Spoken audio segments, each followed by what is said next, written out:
अगर हम चुनौतियों की बात करें, ये आप लोग मेरे से बहुत अच्छे से ज़्यादा समझते हैं कि क्या चुनौतियाँ एप्पल की पैदावार लेने में हमें आती हैं। सही पैदावार नहीं आ रही है, कलर की दिक्कत बहुत जगहों पे रहती है, साइज़ की दिक्कत रहती है, यूनिफ़ॉर्म एक समान साइज़ नहीं आता है उसमें।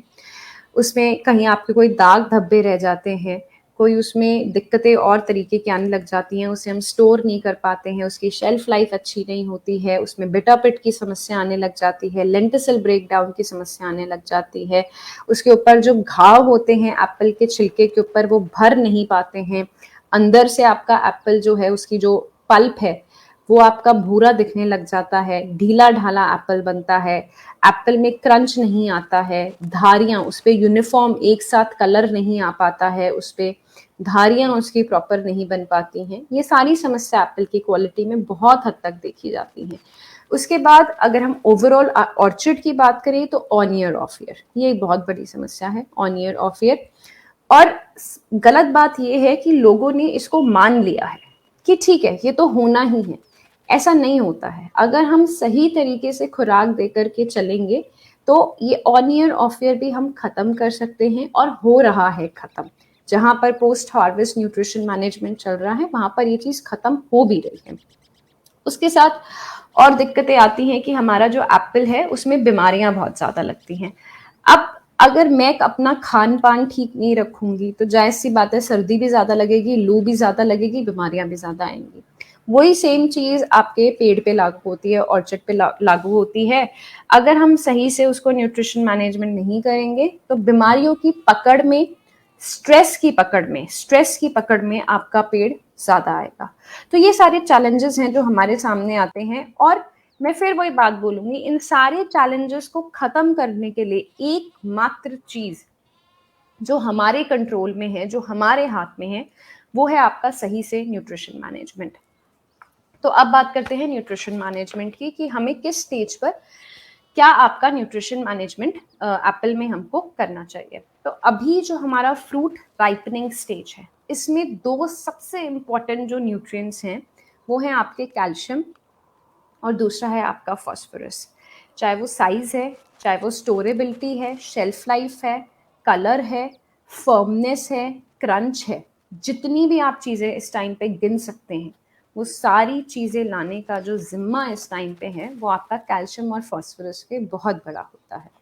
और वही अगर हम पोस्ट हार्वेस्ट पे जाने की बात करें तो पोस्ट हार्वेस्ट के टाइम पे आपका नाइट्रोजन, फॉस्फोरस, पोटैश, क्योंकि हमें पेड़ को उस टाइम पे रिवाइव करना है, दोबारा से उसको स्थिति में लेकर के आना है जिस स्थिति में वो पहले था।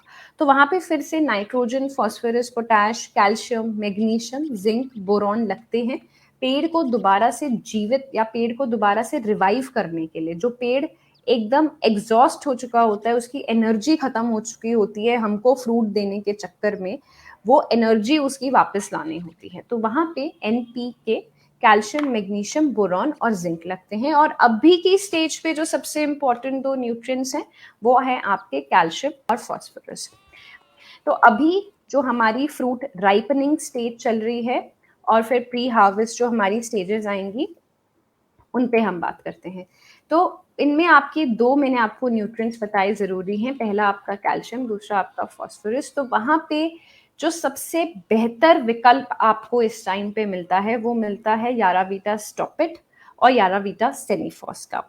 यारावीटा स्टॉपिट आपका, वैसे तो ये दोनों चीज़ें आपकी फ्रूट सेट के टाइम से शुरू हो जाती हैं, फ्रूट सेट पे, वॉलनट स्टेज पे, राइपनिंग स्टेज पे, pre development pre harvesting stages पे आपकी ये दोनों की दोनों चीज़ें साथ में चलती रहती हैं।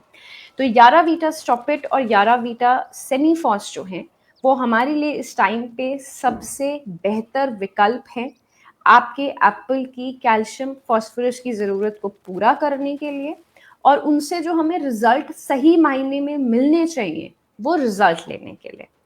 यारावीटा स्टॉपिट जो है वो आपका, अगर आप वॉलनट स्टेज पे हैं तो 2.5 ml पर लीटर के हिसाब से रिकमेंडेड है। वहीं आपका प्री हार्वेस्टिंग स्टेजेस पे आपका ये लगभग 15-20 दिन पहले 5 ml पर लीटर के हिसाब से आपका ये रिकमेंडेड होता है। मैं दोबारा बोल देती हूँ, यारावीटा स्टॉपिट जो है वो आपका वॉलनट स्टेज पे, डेवलपमेंट स्टेज के आसपास 2.5 ml पर लीटर के हिसाब से रिकमेंडेड होता है। प्री हार्वेस्ट स्टेजेस पे 5 ml पर लीटर के हिसाब से रिकमेंडेड होता है। इसको कैसे और दे सकते हैं और तरीके से कैसे दे सकते हैं ये मैं आपको आगे बताऊंगी। यारावीटा सेनीफॉस जो है वो आपका 2 बार ही रिकमेंडेड है। पहले तो फ्रूट सेट पे था ही, अब अगर हम अप स्टेज पे बात करें तो हार्वेस्टिंग से 40-50 दिन पहले और हार्वेस्टिंग से 15-20 दिन पहले आपका यारावीटा सेनीफॉस रिकमेंडेड होता है 5 ml पर लीटर के हिसाब से। करेक्ट?